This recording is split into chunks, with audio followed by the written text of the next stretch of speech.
أعوذ بالله من الشيطان الرجيم بسم الله الرحمن الرحيم كذبت ثمود المرسلين إذ قال لهم أخوهم صالح ألا تتقون إني لكم رسول أمين فاتقوا الله وأطيعون وما أسألكم عليه من أجر إن أجري إلا على رب العالمين أتتركون فيما هاهنا آمنين في جنات وعيون وزروع ونخل طلعها هضيم وتنحتون من الجبال بيوتا فارهين فاتقوا الله وأطيعون ولا تطيعوا أمر المسرفين الذين يفسدون في الأرض ولا يصلحون قالوا إنما أنت من المسحرين ما أنت إلا بشر مثلنا فأت بآية إن كنت من الصادقين قال هذه ناقة لها شرب ولكم شرب يوم معلوم ولا تمسوها بسوء فيأخذكم عذاب يوم عظيم فعقروها فأصبحوا نادمين فأخذهم العذاب إن في ذلك لآية وما كان أكثرهم مؤمنين وإن ربك لهو العزيز الرحيم۔ قوم سمود نے پیغمبروں کو جھٹلایا جبکہ ان کے بھائی صالح علیہ السلام نے ان سے کہا کیا تم اللہ تعالیٰ سے ڈرتے نہیں ہو؟ یقین جانو کہ میں تمہارے لیے ایک امانت دار پیغمبر ہوں، لہذا تم اللہ تعالیٰ سے ڈرو اور میری بات مانو، اور میں تم سے اس کام پر کسی قسم کی کوئی اجرت نہیں مانگتا، میرا اجر تو صرف اس ذات نے اپنے ذمے لے رکھا ہے جو سارے دنیا جہان کی پرورش کرتی ہے۔ کیا تمہیں اطمینان کے ساتھ ان ساری نعمتوں میں ہمیشہ رہنے دیا جائے گا جو یہاں موجود ہیں، ان باغوں اور چشموں میں اور ان کھیتوں اور ان نخلستانوں میں جن کے خوشے ایک دوسرے میں پیوست ہے؟ اور کیا پہاڑوں کو بڑے ناز کے ساتھ تراش کر تم ہمیشہ گھر بناتے رہو گے؟ اب اللہ تعالیٰ سے ڈرو اور میری بات مانو، اور ان حد سے گزرے ہوئے لوگوں کا کہنا مت مانو جو زمین میں فساد پھیلاتے ہیں اور اصلاح کا کام نہیں کرتے۔ وہ کہنے لگے کہ تم پر تو کسی نے بڑا بھاری جادو کر دیا ہے، تمہاری حقیقت اس کے سوا کچھ بھی نہیں کہ تم ہم جیسے ہی ایک انسان ہو، لہذا اگر سچے ہو تو کوئی نشانی لے کر آؤ۔ صالح علیہ السلام نے کہا لو یہ اونٹنی ہے، پانی پینے کے لیے ایک باری اس کی ہوگی اور ایک معین دن میں ایک باری تمہاری، اور اس کو بری نیت سے ہاتھ بھی نہ لگانا ورنہ ایک زبردست دن کا عذاب تمہیں آ پکڑے گا۔ پھر ہوا یہ کہ انہوں نے اس اونٹنی کی کوچیں کاٹ ڈالی اور آخر کار پشیمان ہوئے، چنانچہ عذاب نے انہیں آ پکڑا۔ یقیناً اس سارے واقعے میں عبرت کا بڑا سامان ہے، پھر بھی ان میں سے اکثر لوگ ایمان نہیں لاتے۔ اور یقین رکھو تمہارا پروردگار صاحب اقتدار بھی ہے اور بڑا مہربان بھی۔ سورہ شعراء کی آیت نمبر 41 سے لے کر 59 نمبر تک کی آیات تلاوت کی گئی ہیں۔ پورا رکوع آپ کے سامنے پڑھا گیا ہے۔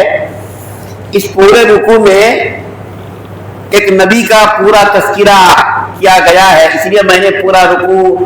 آپ کے سامنے تلاوت کر دیا ہے۔ اور جیسا کہ یہ بات کئی مرتبہ اسی مجلس میں عرض کی جا چکی ہے، سورہ شعراء میں اللہ تعالیٰ نے 7 نبیوں کا تذکرہ کیا ہے اور ان کے نافرمان قوموں کا تذکرہ کیا ہے۔ سب سے پہلا تذکرہ تو اللہ تعالیٰ نے حضرت موسیٰ علیہ السلام کا کیا، اس کے بعد حضرت ابراہیم علیہ السلام کا کیا، پھر حضرت نوح علیہ السلام کا کیا، اس کے بعد چوتھے نمبر پر حضرت ہود علیہ السلام کا تذکرہ کیا، 5ویں نمبر پر حضرت صالح علیہ السلام کا تذکرہ کیا۔ حضرت ہود اور حضرت صالح علیہ السلام کے درمیان 100 سال کا فاصلہ ہے۔ جب حضرت ہود علیہ السلام کی قوم پر عذاب آیا اور پوری قوم تباہ و برباد ہو گئی تو اس کے بعد انسانوں نے زمین پر بسنا شروع کیا، آبادی بڑھنے لگی، تو تھوڑے دنوں تک تو لوگ ایمان پر قائم رہے، اس کے بعد پھر لوگ شیطانی راہوں پر چلنے لگے، شیطانی تدبیروں پر عمل کرنے لگے، شیطان اس کو بھٹکانے لگے۔ چنانچہ حضرت صالح علیہ السلام کو انہی کی قوم میں سے حضرت صالح علیہ السلام کو اللہ تعالیٰ نے ان لوگوں کی ہدایت کے لیے بھیجا۔ اور یہ صالح علیہ السلام کی قوم کن علاقوں میں بستی تھی؟ شام اور حجاز کے درمیانی علاقوں میں یہ لوگ مقیم تھے، اور یہ بڑے ہی خوشحال لوگ تھے۔ کل ہی اسی مجلس میں میں نے آپ کے سامنے ذکر کیا کہ اللہ تعالیٰ نے دنیا میں جتنی قومیں بنائی ہیں ان تمام قوموں میں قوم ہود اور قوم سمود کو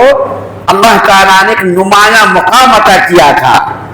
اپنی طاقت کے اعتبار سے، ڈھیل ڈول کے اعتبار سے، قد و قامت کے اعتبار سے، دولت اور اولاد کے اعتبار سے، مال کے اعتبار سے، حکومت کے اعتبار سے اللہ تعالیٰ ان کو چشمے عطا کیے تھے، باغات عطا کیے تھے، ہر قسم کی دولت کی فراوانی ان دونوں قوموں کو اللہ تعالیٰ نے عطا فرمائی تھی۔ لیکن ان دونوں قوموں کی نافرمانی نے اللہ تعالیٰ کے عذاب کو دعوت دی، جیسا کہ کل حضرت ہود علیہ السلام کی قوم کی تباہی کا ذکر آیا،